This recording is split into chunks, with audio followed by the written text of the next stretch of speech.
talking about the high rates there, higher for longer, 30-year fixed rates not coming down as it appears, according to Fannie Mae's projection anytime soon, will be basically just under 7% for all of 2025 if Fannie Mae were to be right. What does that do? Well, we know what it does. It reduces the amount of people who can buy. It also locks some people up where they're like, hey, I want to move. I don't want to, this house isn't suiting me anymore, but I don't want to give up my 3.5% 30-year fixed. So we've pulled a report just to add some value here on some renovation projects for curb appeal. Whether you're thinking about selling or maybe thinking about just adding more value to your house, how to rank highest for return on investment. What projects? So if you're thinking about, well, I'm going to stay at the house maybe for another year, kind of wait this thing out 2 years, see where these rates go. Most sellers are buyers. That's why I say that. Most sellers don't sell to just live on a sidewalk somewhere. Most sellers sell to go buy another house that suits their needs, and that's kind of the deal there. So, but if you're going to stay in the house maybe now for 2 years, maybe the plans have changed. What projects would rank highest for return on value? We pulled a report according to Zonda. It's the 37th annual cost versus value report that they've done. So they've been doing this for quite some time here. 8 of the top 10 projects in the report are exterior projects. Wow. So exterior is the place to focus on if you're kind of staying put. And we'll just take a look at here. We'll go through the top ones for percent of costs recovered, and we'll give you that percent of costs recovered. Number one was interesting to me. I think when you step back and think about it, it makes a little bit of sense, but I'll get your guys' reaction here. Number one, the largest percent of cost, so cost of the item recovered on the return.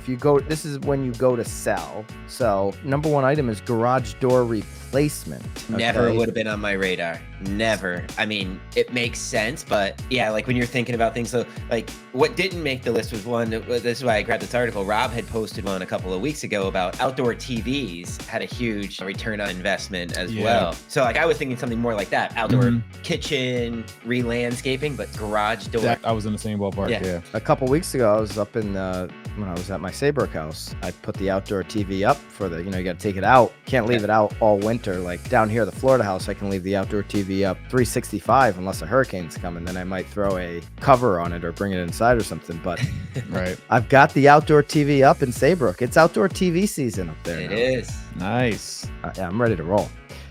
So garage door replacement cost material labor $4,500. The value is 87. The value back return on investment is 8,750 according to Zonda. So cost recovered is 194% for garage door replacement. When you think about it, we just take a step back and you're like, okay, that makes sense. If the garage is in the front of the house, which most of them are, most garages are attached to the house and it's front facing, curb appeal. It's like a third or sometimes more, depending on the size of the house, of what you see visually. That's true. If it's ding, definitely replace it. So some people argue, well, it's a great garage door. It's been working for 20 years. Yeah, but it looks like dog, dude. Yeah. It's terrible. Or the color, sometimes maybe even just painting it could be a big deal, right? So garage door replacement, 194% cost recovered. Makes sense. It's one of the things that your eye is drawn to the most when you look at the front of a house because it's so big. It's hard to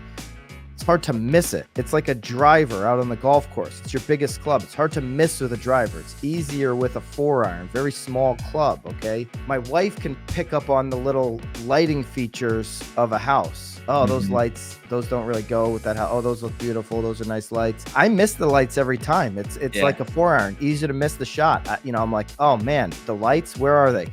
Where are they? Are they on there? But garage door, can't miss it. It's right there.